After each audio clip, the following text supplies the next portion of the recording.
గణేష్. ఈ స్టేషన్లో ఎప్పటి నుంచి పని చేస్తున్నావు? దగ్గర 8 ఏళ్ళు అవుతాయి అండి.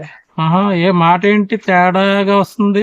లేదు సార్, నేను నార్మల్గా ఉన్నాను. పర్ఫెక్ట్ అండి నేను. పర్ఫెక్ట్ అంటే నేను చూస్తాను. ఏంటి కేసు ఏంటి? మర్డర్ కేసు అండి. ఎప్పుడు జరిగింది? ఎప్పుడు 3 days అవుతుంది.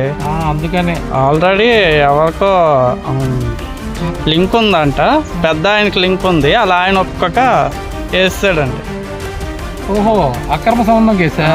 సక్రమంగా సాగలేదండి. ఏంటే బాబు, మనకు 2 కేసులు తగ్గుతుంది. అది ఇప్పుడు అలాగే ఉన్నదండి. ఏం చేద్దామంటావు?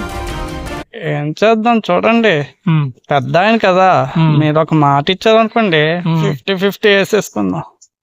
వర్కౌట్ అవుతుందంట సార్? ఖచ్చితంగా వర్కౌట్ అవుద్దండి. ఏమాత్రం వచ్చేటి? ఒక 5 లక్షలు సరిపోతాయండి. 5 లక్షలు కేసు పెద్దదే అంటున్నావు, పైగా నేను అక్రమ సంబంధం అంటున్నావు, పెద్ద అని అంటున్నావు. ఓ పని చేయి, చెప్పండి సార్. 15 కలెక్ట్ చేయి. ఓకే సరే, 5 నువ్వు ఉంచుకో, 10 నాకు తీసుకొచ్చి. 5 నాకా సార్? సరే సార్. కాదంటే చెప్పు. లేదు లేదు లేదు లేదు సార్, అది ఓపేసుకుని.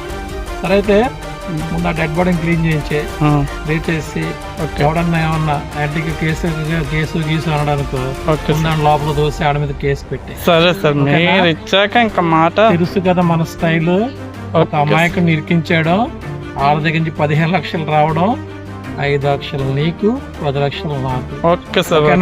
Okay sir.